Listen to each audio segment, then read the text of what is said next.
Thank you for all being here as we take a major new step to support our incredible military family, something that we've been working on for a long time. I guess you could say for decades.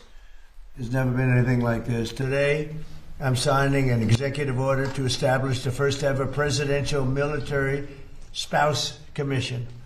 It'll be chaired by Jennifer Hegseth, the wife of, and highly respected wife, I may add, of Secretary of War Pete Hegseth, both here. I also want to congratulate the new executive director of the commission, Desiree. So where's Desiree? Where are you, Desiree? You do such a good job. Desiree Thompson-Sale, along with new commission member Christy Mullen, wife of Secretary of Homeland Security, Secretary Mark Wayne Mullen. These are outstanding people, everyone, male and female, outstanding. The commission will also include the spouses of our wonderful service secretaries, the spouses of the Joint Chiefs of Staff, and the spouses of their senior enlisted leaders. And we have some incredible talent. And I won't tell you these spouses, I've looked at educationally and every other way, they're amazing. We're also pleased to be joined by Secretary Hegseth and the Chairman of the Joint Chiefs of Staff, General Dan Kane. Thank you very much, Dan. America cannot have the strongest military in the world without the love and devotion of our remarkable military spouses who make the extraordinary sacrifices for our country. They really are extraordinary. Many military spouses spend months separated from their loved ones while our heroes are deployed overseas. Military families also endure frequent moves and other unique challenges, and the challenges are legendary. They write books about them. This commission will provide recommendations for improving the quality of life for military spouses so that we can better support both our military families and the entire United States Armed Forces. The commission will develop suggestions to address particular challenges in housing, employment, healthcare, education, childcare, and just about everything else you can think of. We've never had this opportunity. We're doing it now because we've done a lot for our military. We love our military. Every day our administration is fighting to give our military families the support they dearly need and they deserve. As part of the great, big, beautiful bill, we provided hundreds of millions of dollars for military child care and improved housing on military bases. It's being built, much of it's being built right now. Last Christmas, every service member received a warrior dividend of $1,776. Think of that. I wonder where we got that number. It's actually $1,775. The number worked out to be 17. I said, if you add $1, we have 17. That was one of my genius ideas. We have 1776. But that was a great thing, and we've given it every member of our military hard-earned pay raise. We've also given the pay raise. The commission will help ensure we continue to give military spouses our very best, so our military can continue to be the strongest military anywhere in the world, and we're proving that. As you know, we had a conflict with Venezuela, worked out very well, and we have a conflict with Iran, and that's working out very well, very, very well. So now I'd like to ask Jennifer Hegseth to say a few words, followed by Pete, General Kane, and then I will sign the executive order putting this into play. And it's an order that's long overdue as far as I'm concerned, like by decades. And we're going to do a real job with it. And Jennifer, if you will, please. Well, Mr. President, you have been a champion for the military, and we are so grateful for that, and that continues today. And like you said, these are generational issues that are long overdue to address. And we have the most amazing women here who have decades of experience as military spouses themselves to take a look at it. There's really nothing we're going to find that they haven't experienced. And so between what they've experienced and what they know, we're going to really tackle these things. And I've spent the last year traveling around meeting with military spouses and families around the world and around the country, and it's the same from Kentucky to Singapore. It's housing, it's healthcare, it's employment, it's childcare, it's education. And so we're going to take a look at all of those things. Even one of the women up here, I won't say who, but was a paramedic. And as they moved from state to state, she could not get the license. Switch to that state in time before you move again, before you PCS. And it makes it really difficult for these families to survive, let alone all the other sacrifices we're asking for them. So this is a big deal today. We're super grateful. Every time Pete travels around, Secretary Hegseth travels around talking to the troops, Pete tells them the president has your back, and now the families know that you have their back too. And we are grateful. Thank you. Thank you, Jennifer. Great job. Thank you. How about you say something first, and then I can't then really we'll go top back that. into the general. You're not going to top I can't top that, Mr. President. Give it a shot. You're not going to. Good job. It's true. Strong families equal strong formations. I mean, when you look at it from a military perspective as a secretary, our job is to make sure our troops are prepared and ready on behalf of the nation. And if your family's not taken care of, then it causes hesitations and complications for the warfighters out front. And so we say often, and we mean it, no soldier, no Marine, no member of the Joint Force serves alone. And so if we can address the issues of housing and make sure it's quality housing, make sure employment opportunities are maxed out, make sure childcare is taken care of, make sure DODIA or DOEA schools are the best in the world so that our military kids are being educated, the trade skills they might want to take the next chapter in life. If that warfighter knows that their family is good to go, they will go the extra mile, which is what our nation asks. So we're in for this. Is not one of those window dressing efforts.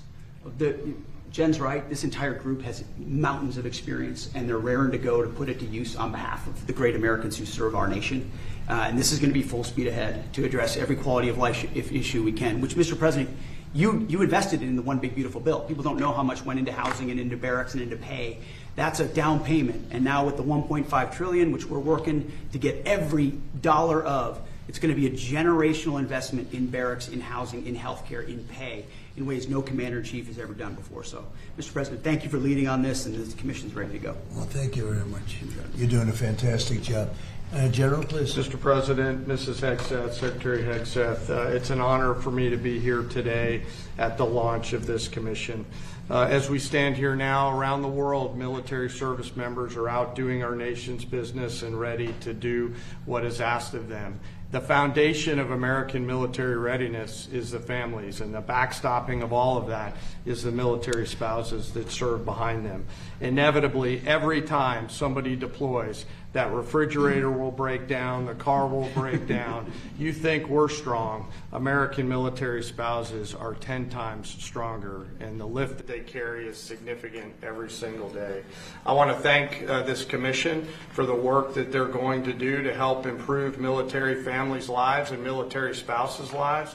It is a critical enabler for American warfighting capability. So to all of you here and all the work that went into putting this commission together, thank you. And Mr. President, we're honored to be here today.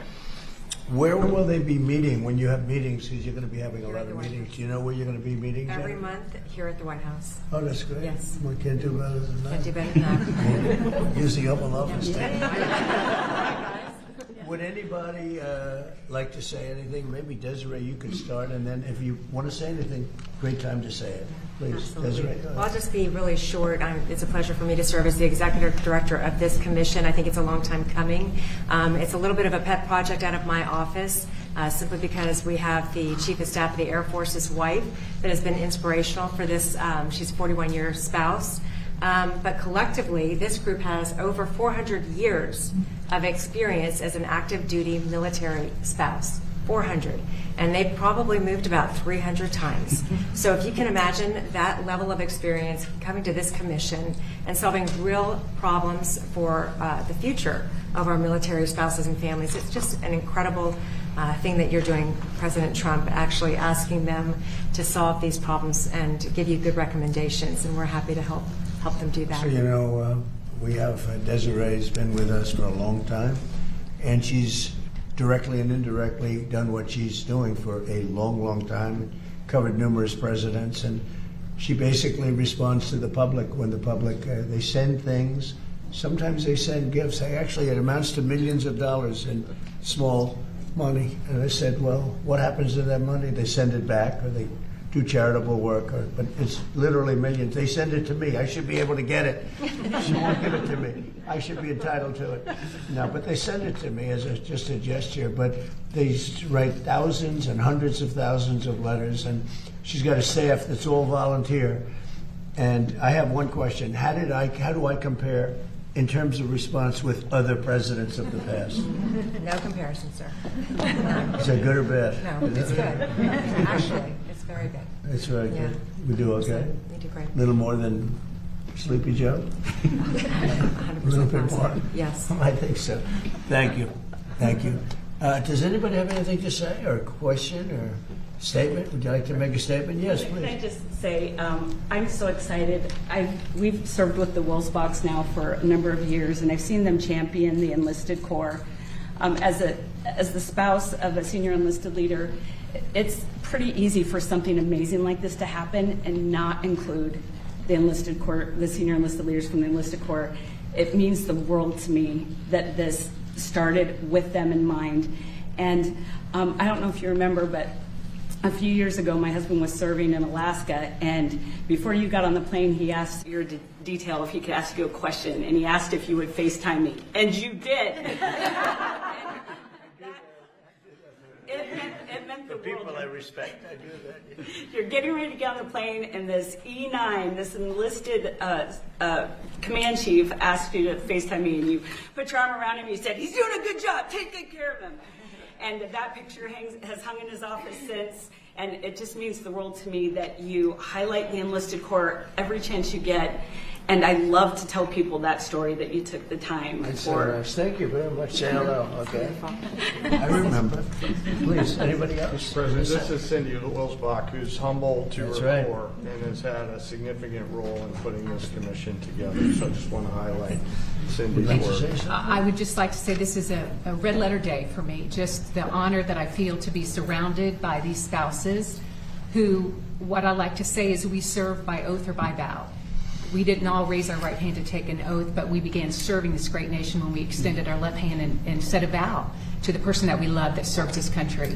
And we represent people that are at the end of their careers. We have served decades, 20, 30, 40 years of service. This is about the legacy that we leave for the people that come after us, That's for these great. people who have children who are serving now, or for families that we say, we love you, we care about you, and we are the greatest military in the world, and part of that is taking care of our families, and that's what this commission will And do. your husband is highly respected, I have to tell you that, by everybody, by everybody.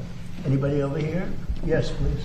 Mr. President, on behalf of the Coast Guard, we cannot thank you enough for the amount of money that you have put into our organization. We are beyond excited about the new potentials that we have.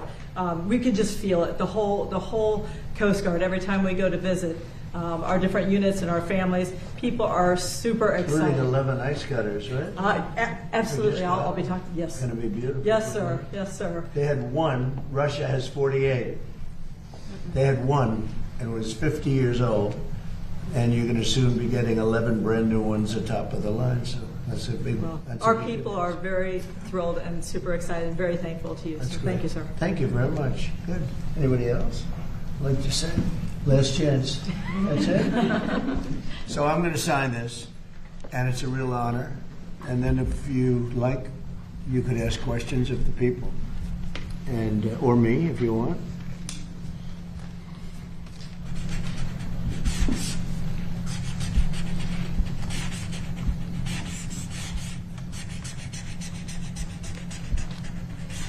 Okay, that's a good one. So I wouldn't want a bad one on this time. Some are good. You know, we rate them from 6 to 10. 6 is usually when I'm standing up holding it. You can't do a very good one, but that's a 10. So you deserve a 10 too.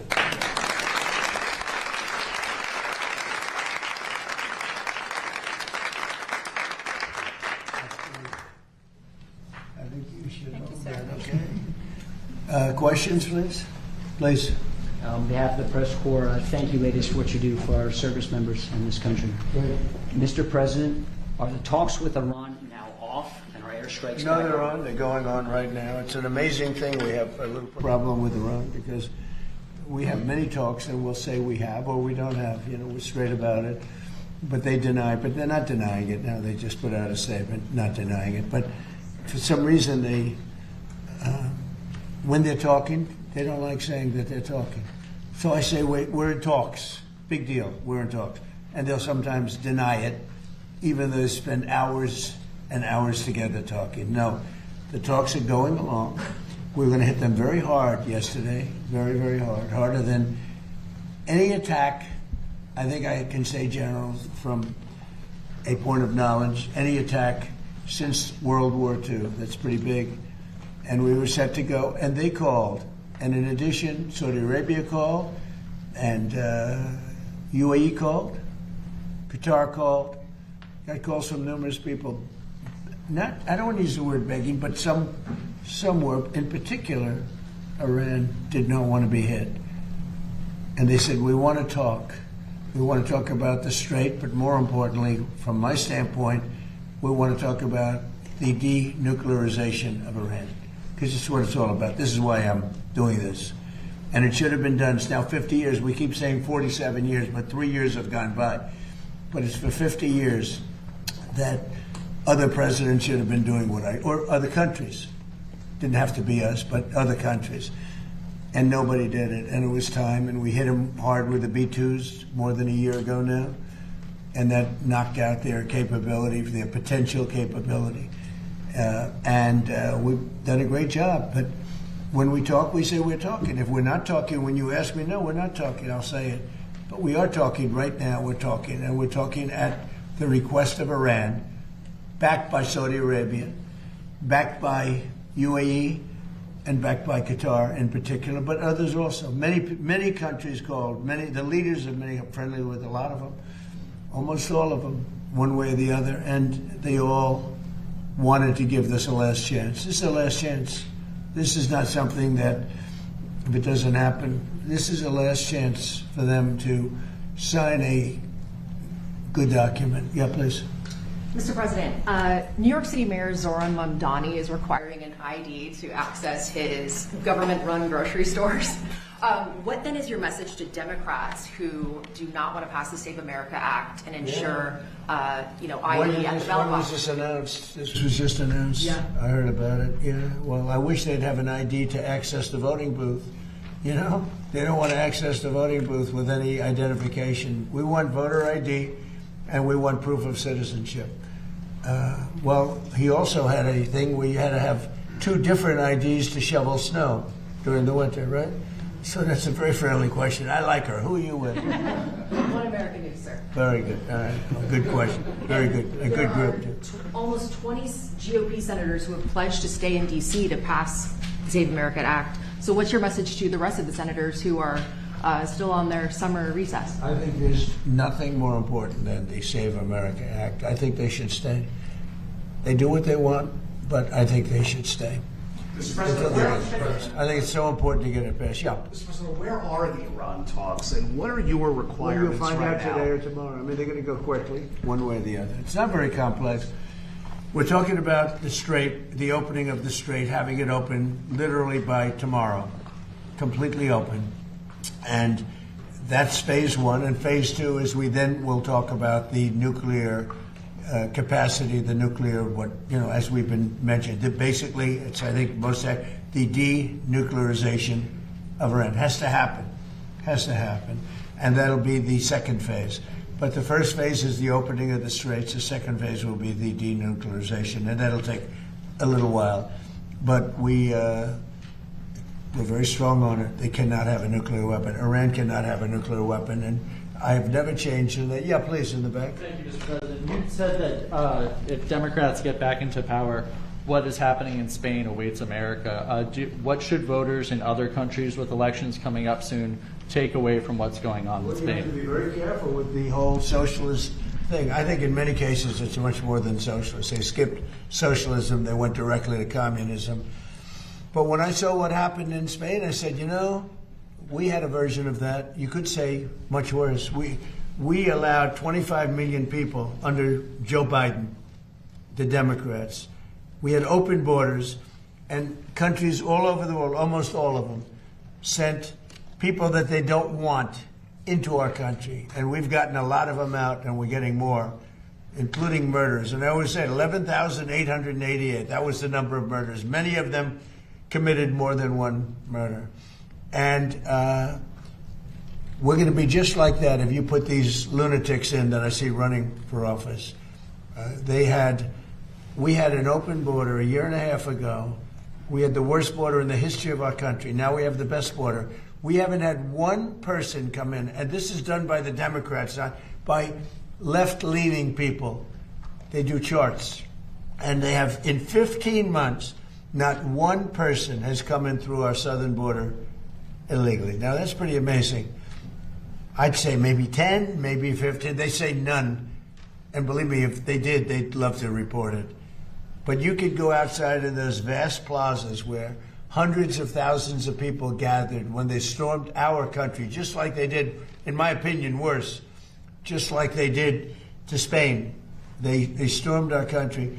And those borders are, those big plazas that were built, they put concrete down.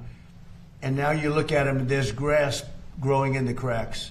Nobody comes up because they know they're not going to get through. And if they do get through, they're going to be taken out, brought back to their country. So we've done a fantastic job. You know, somebody said you did it too fast. I did it in 30 days, my first 30 days. Biden couldn't do it. He couldn't get it done. He tried at the end. He tried to do something because it was so overwhelming. It was so bad politically. But we did it in 30 days. Somebody said you should have taken 1.5 years or 2 years completed because everyone forgets. Even my speechwriters, they say, sir, nobody wants to hear about the border anymore.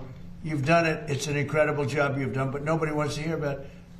And I should have taken a couple of years to do it because, and it actually was, the public has about a 2-year, people do, they have a 2-year memory for certain things. They have a 2-week memory.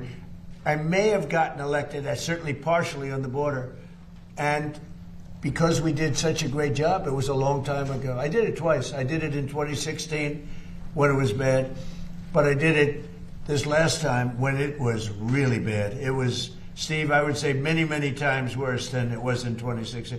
2016 was bad, but what we just had 1.5 years ago, that was the worst border maybe in world history. There's not a third world country that would have allowed that to happen, where people coming in from prisons and people coming in from mental institutions and people forced in by government, because these are the people that those governments, those countries, I know them all, they didn't want. And they walked into a country totally unvetted, totally unchecked. Not anymore. Nobody comes in. Except if they come in legally. Yeah, please. Thank you, Mr. President. Yesterday you were... Who are you with, please? I'm with the Washington Examiner, sir. Good. They're doing good. They've been very nice to me. You were asked yesterday whether Representative Max Miller should resign from Congress over the allegations, and you said if you have a look at it. Yeah. Have you thought about that? And also, do you think... Well, it's a very sad thing. I know Max. He's a good person. I mean, I always thought he was a very good person. And I'm going to let the families figure that out. You know, those families...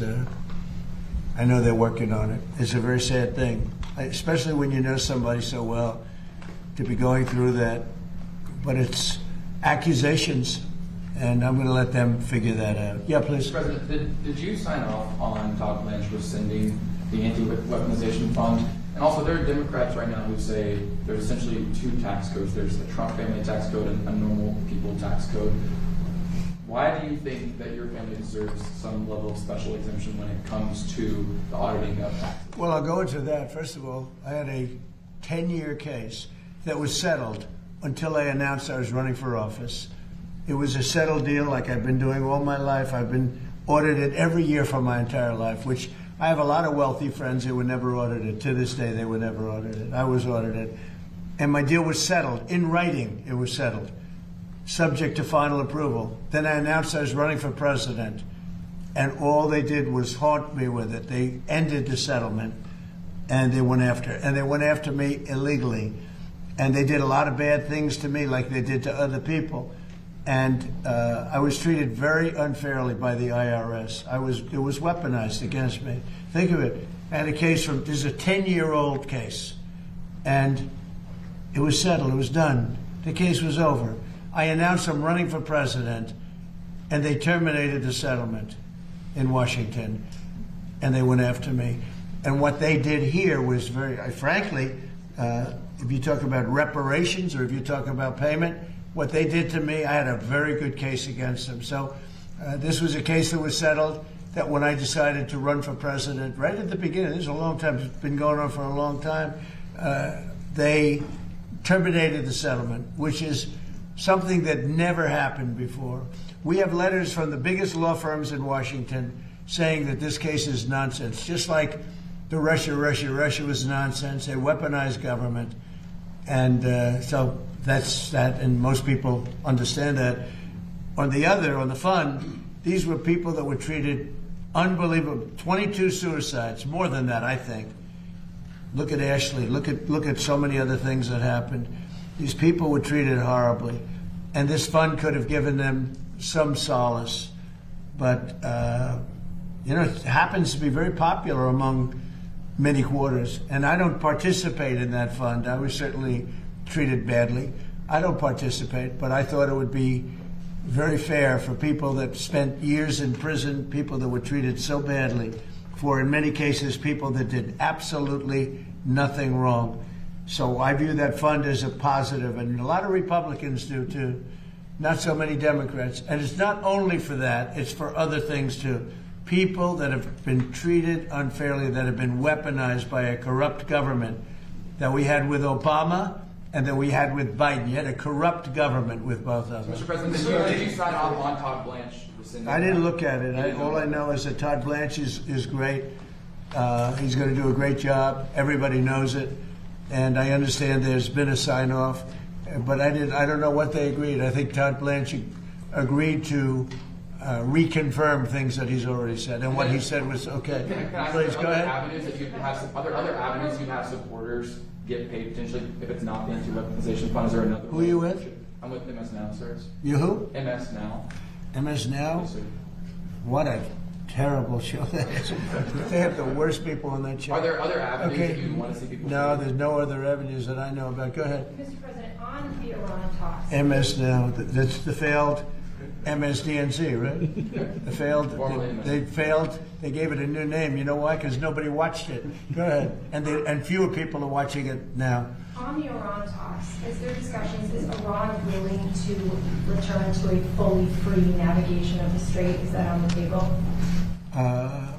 Say it again, differently. Would Iran be willing to return to fully free navigation? It has to be. I'm not going to let them charge. If anybody's going to charge, we'll charge. We're the one that has total control. We have total control. You know, we have a thing called a blockade with his Navy. And that Navy is, they call it a wall of steel, the United States wall of steel. And no, there's not going to be charging. We're not talking about charging at all. There won't be charging. Yeah, please, in the back. Mr. President, you said last week that illegal immigration... Who are you with? GBUs. You said that illegal immigration is killing the UK. Nigel Farage today has proposed the use of the Royal Navy to combat small boats crossing the Channel. Do you think that European nations, including the UK, should be using their militaries to stop illegal? Look, you have to stop illegal immigration in Europe. I know Europe better than anybody, better than the people that run it. And I have great relationships. Two things are killing Europe. Number one is immigration. Number two is energy. Like the UK, when you look at the UK, they have one of the best energy fields in the world, North Sea oil. Now, I think your new prime minister is going to actually open up from what I hear. I spoke to him, and he sounded terrific on this subject. But you open it up, you'll be a wealthy country. You keep it closed, you're going to be a bankrupt country, which is what you are now. Essentially, you're a bankrupt country. You have one of the greatest energy fields, the North Sea oil, one of the greatest fields in the world. You know, the UK buys its energy from Norway, who gets the energy from the North Sea, from not as vibrant a part of the North Sea oil was. You're sitting on top of gold, better than gold, and you don't do anything with it. It doesn't work. You don't allow the oil companies in, and it doesn't work. And I spoke with your new prime minister. I was very impressed, and he sort of indicated to me, I said, look, you can be a wealthy country or a bankrupt country. You have your choice. Not every country has that choice. Almost no country has that choice. But in the case of the UK, Scotland, I'm talking about Scotland, right off the shore, in Aberdeen, Scotland. Aberdeen was the oil capital of Europe for years. And then one day the Liberals got in and they closed it. And your energy rates have quadrupled. You have among the highest energy prices in the world. You could cut them in half. You could give away free energy if you'd open up the North Sea. And it's good for another 500 years, maybe more, probably 1,000 years. Has our new Prime Minister restored your faith in the leadership of Britain? Or has our new Prime Minister restored your faith in the leadership of Britain, or do you think it's too late? Look, I think we're going to have a very good relationship. We'll see. I'm not going to tell him how to run his country, but I can tell you, immigration is an incredible problem for Europe. You're allowing people in that in many cases are not going to help you. I'm going to be nice. They're not going to help you. And the people that are there, people from your country, people from other countries that have been there for a long time and did a great job, beautiful place. You know, look, I love it. You know, my parents both came from Europe indirectly. So a German, a Scot, and, you know, it's like one of those things. It's very sad. When I see what's happening to Europe, it's very sad to me. But they have a problem with immigration. They have a problem with energy. You have windmills all over the place. Windmills, you lose your shirt. Any country with windmills is a loser, okay? You just have to look. If they have windmills, they're a loser. Because you lose money with windmills. Mr. President. Yeah, please, go ahead. Thank you, Mr. President. Go ahead, who are you with? John Ferguson. Yeah, that's right. Original name. What was your name before? John Ferguson. Go ahead, John. Mark. Two domestic questions, sir. The first one is Exxon and Chevron, integrated all U.S., just announced record profits second quarter. Unbelievable. For Exxon, for instance, 14 billion highest they've had in over a decade. For Chevron for the quarter, highest in history. By 12 times. On the backs. You saw that? Yes. Yeah. I mean, it's unbelievable. On the backs. I don't like it. Workers paying higher gas. Yeah. They're making too much money. Okay. Based on a shortage, they're making too much money. I don't like it. And I should be the last one to say, because I'm a big free enterprise guy. Nobody bigger. And, you know, you're going to see oil, when we're finished with Iran, you're going to see the prices drop through the floor. But they made too much money. Too much money. Chevron, too much money. ExxonMobil, too much money. When you look at one company where they made 12 times what they made the year before, they're going to give some of that back to the public. And they better cut the retail price, the consumer price.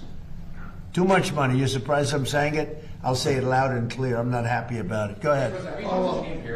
Go ahead. Just one. For those of us here that live in Washington, D.C. with our families, like I do, the renaissance of the city that you've been able to do in 18 months is incredible. I hope you heard did you hear that, everybody? The renaissance of Washington, D.C. in 15, 16 months is incredible, and it is. It's clean, it's safe, and you haven't seen anything yet. We're replacing all of the grass that hasn't been replaced in the fields, all the beautiful fields where the grass is. You know, grass is like humans. It has a life. This grass hasn't been changed in 100 years. We're doing all the fields. We're doing most of the graffiti is moved. But the most important thing is it's been beautified. We did 78 monuments and fountains and waterfalls, and they went from being horrible, mostly graffiti said, most of them for 25 years never worked. They haven't worked. And it's a renaissance, like you use the word renaissance, but it's a renaissance. But the biggest thing is we have very little crime now. This was the crime capital, frankly, of the world. It was the most unsafe capital of any country in the world. Now it's one of the safest, and it's one of the safest places in the United States. And people are coming down. You see it, the tourism in Washington, everyone's safe now. Nobody's getting mugged, shot. We used to lose 3 people a week. Death. That's the least, I mean, it's 3 people in terms of death. 150 people a year were killed. They come down from Iowa, they come from Indiana. Mom, I'm looking at the Washington Monument. I'm looking at, and they end up getting killed. You call their parents, I'm sorry. Doesn't happen anymore. We don't have that anymore. We're rough, but we don't have that anymore. Our military has been unbelievable, and they work very well with the D.C. police, but our military came in, the general, people that we know so well, General, right? They don't play games, and we got the gangs out. We removed almost 5,000 people who are career criminals who came in with Biden with the open borders, a lot of them, and they're no longer here. We sent them back to their countries. You've got to say, have you ever seen such a transformation? It's unbelievable if you live here. It's just, you don't want to go back. And now you can walk to work. You can walk to the White House. The people in the White House, they work in the. They tell me, "Sir, thank you." Or they're thanking me all the time. They used to have to take Uber, and the Uber would be robbed. Okay, they weren't even said. They'd go to a restaurant, and they'd feel safe at a restaurant, and then the restaurant would be robbed. Do you know the restaurants were all closing? And now you can't, if you're a restaurateur, you can't get a restaurant. You literally can't. The restaurants are booming. Crime is down 92%, maybe more. I want to get down 100%. You know, the greatest statistic, though, that you have is that 2% of the people create 91% of the crime. You can really handle that. And we've moved almost 5,000 people out. They're criminals, career criminals. We moved that, or in some cases, they're in jail. In some cases, they were so bad, they came in through Biden. They're so bad, we don't want to move them out. We want to put them in jails because we're afraid they're going to come back in somehow. So I appreciate you saying that. Would you consider going to Congress if they come in and try to roll it back, the new Democratic mayor? When you had a mayor who's, I guess she's a communist. I mean, she says she's a socialist, but I guess she's a communist, basically what she says. But I have not met her yet. I look forward to meeting her. Would I federalize? Basically, you're saying federalize D.C. Yeah, well, I'm allowed to do that. Would I do it? If they want to, we took something that was in deep trouble. It was a graffiti-filled, crime-filled mess. We turned it into Shangri-La. We turned it into a great place. Look outside. Look what's happening. Look at the beautiful ballroom and military center. It's a military center, much more than, we have a drone port on top. Look at the grass in front of the White House being all replaced with the top stuff. The parks are all being replaced. It starts very soon, actually. We'll do one at a time. It's about 700 acres of parks. They're all going to have brand new, the best grass you can get. Scots. You know Scots? Scots Miracle-Gro. They're doing it. They do great grass. What can I tell you? I got to give them a plug because they did the White House for free. Sir, a friend of mine, a guy that, he's terrific. We'd like to give you new grass at the White House. I said, I'll take it. How much? He said, free. I'll take it. One of those things. Thank you. Thank you very much. Mr. President, this is at least the 5th time you've turned off airstrikes against Iran since April to negotiate. What is your message to the American people who are wondering what has changed this time? Why should it be different? Well, you don't know. I don't know. I think we're going to maybe get something, but I want to give them every last chance before decapitation. Very tough to do what we have planned, still planned. We'll see what happens. But it's a very, very tough thing to do. I think I'm very proud of the fact that I'll give people a chance. This is a big move. To do an attack that big on a country, I'd rather not do it. Now, we've already, through lots of large attacks, but they were normal large. Hopefully they'll come to their senses, because what happened, cannot have a nuclear weapon, but hopefully they'll come to their senses. So they called me, and they said, please don't attack, we'll make a deal. That's the real truth, and everyone knows it. And who wouldn't call? And they found out through leaks and sleazebags, a lot of sleazebags, leakers. Leakers should be put in jail. They have to strengthen up the laws for leakers. But in this case, leakers helped because they said the severity of the attack, and Iran knew it. They knew what was coming. It was going to come last night, and it would have gone on for a long time, and there'd be essentially very little left. There'd be nothing left. And if I'm given a chance to let a lot of people live, I want to give that chance. So I'm under no time constraint. I don't happen to be running, but a lot of very good Republicans are running.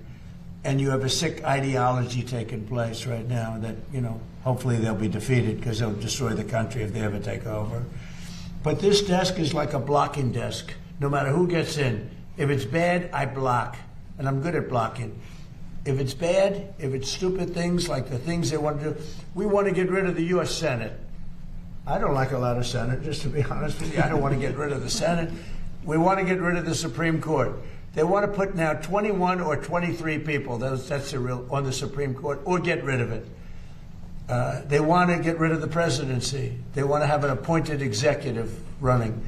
That's a communist thing, you know? That's a communist thing. These are sick people.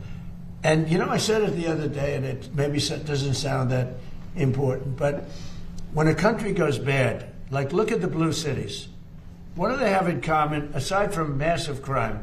Much more crime. The Republicans have very little crime. But what do the blue cities have in mind? And also you can say this with nations when they go bad. The blue cities have something in common: crime, high crime, vicious, violent crime. But what do they have in common? They're all dirty. They're filthy dirty. Their streets are dirty. Their streets smell. Their storefronts are broken. Their trees are all gross. Everything about the place is dirty. And I don't want to mention any specific city. It's really all of them. But you go into these cities that are blue, they're crime-ridden and they're filthy dirty. They're like Washington, D.C. was a year and a half ago, with graffiti all over the place, with crime all over the place, with people afraid to be here. You had to be ashamed of your capital. Some of the most beautiful buildings built in the real time. Like you look at the Supreme Court building and they put graffiti on it. The most beautiful columns I've ever seen. In fact, our columns are going to be nicer at the ballroom. I said, I want the Supreme Court, but better. But you look at those columns, how magnificent, and then you see graffiti on the side of the building. No artistry, just bad people. But the one thing they all have in common, crime, the two things, crime, but they're disgusting. They're filthy dirty. The streets are dirty.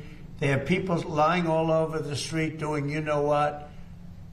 They're all the same. And this is what we're going to put in it. Not going to happen in our country. Go ahead, please. Yeah, in the back. When someone, you sir, Go ahead. when a group, Well, let him go, then you. I'm sorry. He was very rude to you, right? Go ahead. Who are you with? I'm with Real America's Voice, sir. So when a group such as the Haitians lose their temporary protective status, how soon should they be bussed and flown out? Well, we had a big victory in court on temporary, you know, the protected status. And I largely leave it up to my people. But we've had people here for many years and they were here temporarily. You know, we had people coming in and they've been here for many, many years. And they had a tragedy in their country. They had, sometimes it was storms, or it was, you know, it was hurricanes. And they come in and, you know, they're here for 12 years, 14 years. So something's got to be done. Yeah, please. Have you spoken to Jeanine Pirro about her decision to drop? No, Jeanine Pirro made a mistake. There was vandalism. I just told you we did, I think, 78. One of the things was the reflecting pool. Hasn't worked since 1922 because it always leaked. It always leaked from 1922. You know, it's the largest, longest pool ever and all that. The concept is beautiful, but it always leaked because of the size, because of maintenance, whatever. But it was built in 1922, and from the day it was built, it leaked. Biden spent $58 million. Barack Hussein Obama spent much more than that. He said, I have an idea. Let's take the water from the Potomac. So they took the water from the Potomac, and it was putrid. It was putrid. It was a disaster. Biden was a disaster. I said, I'm going to get that fixed, along with Doug Burgum and Department of Interior. And we worked hard on that. Now, we worked hard on all 70. It's actually, I think, 81 now. You saw the new horses that just opened by the bridge with the gold. That was the way they were many years ago. Now they look better than they did many years ago. But these monuments look better than they did when they were originally built. Not just a little fix-up. We made them the way they were, plus. And everyone's so proud.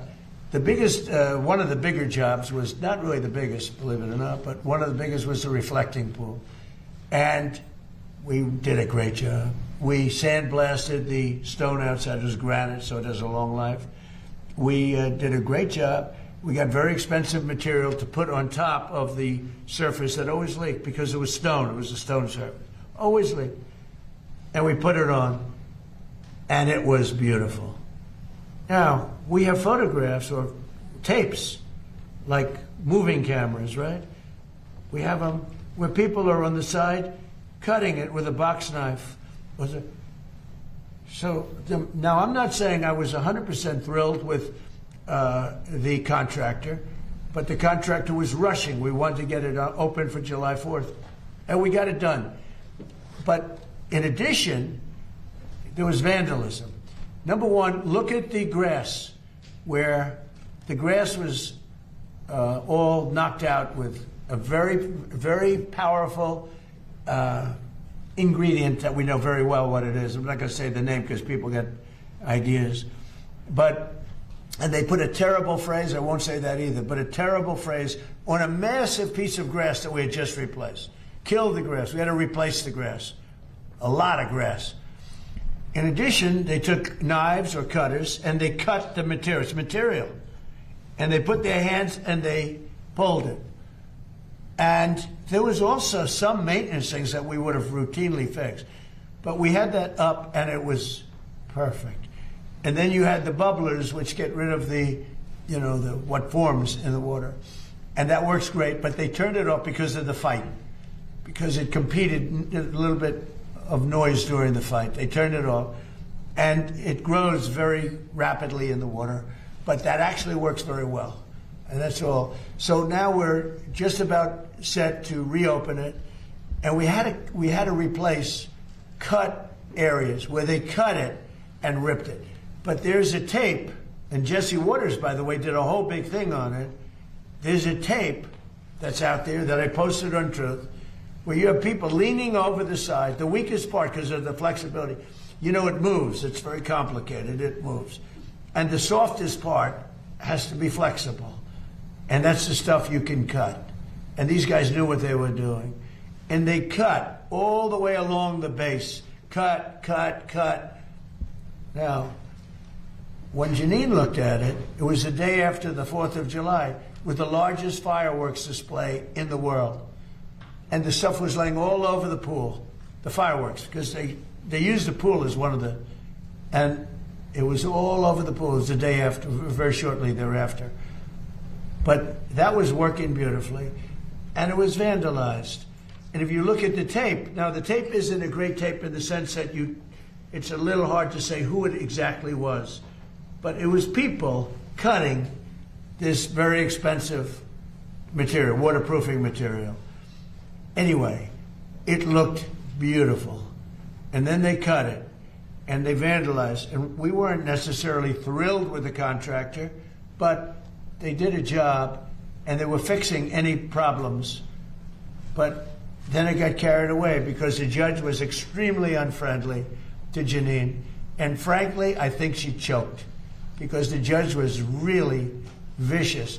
Instead of going after the people that did it, the judge went after her and went after her department. And I guess she choked. I don't know what the hell happened. Are you reconsidering her role here? I don't know what. You don't. You're fake news. Don't ever talk again. You're fake news. One of the worst in the business. Fortunately, nobody watches you. But something happened. There was vandalism there, and there was some things from the contractor which we would fix.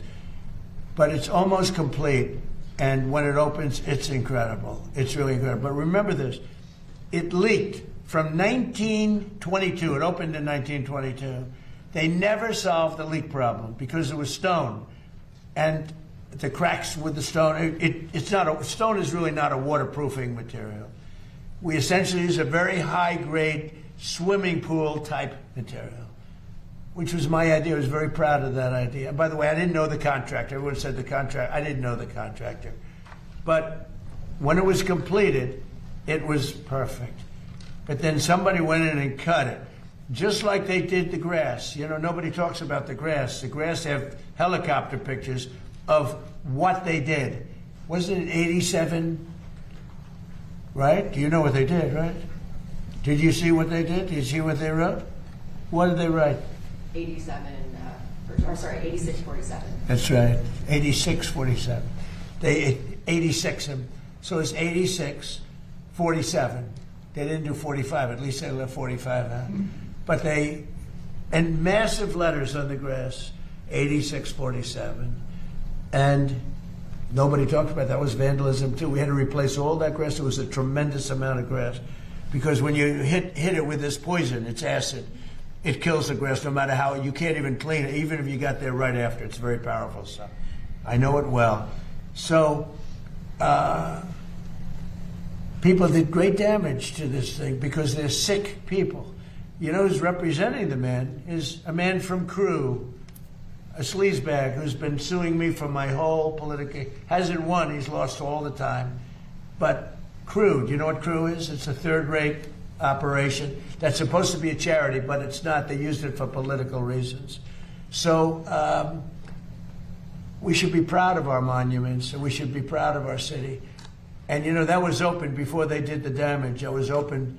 It never looked more beautiful. It looked like a mirror, and that's what it was supposed to be. It was a very dark color, because otherwise you don't see it as a reflecting pool, and it looked beautiful. Well, it'll look just as beautiful. It'll be fixed and open over the next week and a half, 2 weeks. Mr. President. Who are you rooting for in Michigan? One more, yeah. Who are you rooting for in Michigan? Well, you have a very interesting group. Who I'm really voting for is Mike Oijust, because I think he's going to be a great senator. But you have a communist versus a socialist. That's the way I look at it. You have a communist versus a socialist. It looks like the communist is leading. We're talking about for the Democrat primary. But for the Republican, you have a very good man, and he should be able to win. Yeah. Okay, one more. Go on, in the back. Yeah, go ahead. Lafayette Park. Lafayette Park, it's great. Do we do a good job at Lafayette Park? Phenomenal. So Lafayette Park is right across from the other side of the street, and I made a donation of $10 million. That was me, personally. And it's unbelievable. It was so dirty and so disgusting. Like everything liberal becomes dirty and disgusting. Socialism, liberalism, progressivism. You know, the word progressive is such a nice word. They love using it. But the radical left isn't letting them use that word anymore. But Lafayette Park is a large park. It was known as the gateway to the White House. And it was disgusting. The monument is beautiful, graffiti all over it. I won't say what was on the sidewalk, but horrible, horrible, horrible, disgusting stuff. And not only did we fix it, we have military standing there watching it. And if anybody touches it, that was the one mistake with the reflecting pond. They hadn't put up the cameras yet. They had enough up because you see what's happening. But if they would have had them up, we would have had it would have been a lot easier. And I was disappointed with Jeanine Pirro, really disappointed with Jeanine Pirro. She folded like an umbrella, and people get away with things, and it's a disgrace. But we're very proud of Lafayette Park. Now we have a big decision to make. Do we take the pavers that are red, you know, the red brick pavers, and do we change them into a granite? It's a gray granite. They're beautiful, but they're not the original. So we're going to have to make that decision. You have a good sense of taste. What would you do? Huh? Yes, change it. You would change the red brick into the granite. Heartbeat. The granite is much stronger, holds up much better. Different color. Legacy. Change it. Okay. Are you considering firing Pirro, Mr. President? Go ahead, please. Thank you, Mr. President. Today's the MLB trade deadline, and there's been talk lately about a potential lockout next year. I think over salary cap.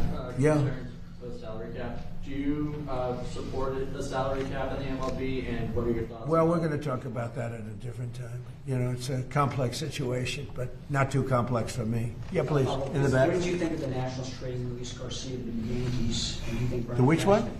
Luis Garcia from the Washington Nationals to the New York Yankees. And Yeah. what do you think of the job Brian Cashman's doing? Well, I've known Brian Cashman for a long time. Look, he's done a good job. I think Randy Levine is great. He's a great executive. And by the way, the NIL, or whatever it is very close to getting solved, college sports. And Randy Levine and Nick Saban and a whole group of people have done an unbelievable job. That was a case that should have been appealed by the NCAA, and they never appealed it. Whoever ran the NCAA, they never appealed it. The original case was thrown out by a judge that knew nothing about sports or college sports. And that case should have been appealed. They didn't appeal it. They didn't know. I think they forgot something happened. And college sports was and is in turmoil right now. Turmoil. And Randy Levine from the Yankees, the president of the Yankees, got together with a lot of people. We had it right here, 60 people that were in that world, including legal people.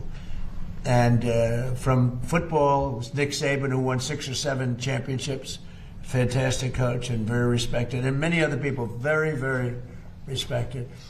And we have a bipartisan deal as of right now, so we'll see what happens. They'll be voting on it soon. I hope they get it.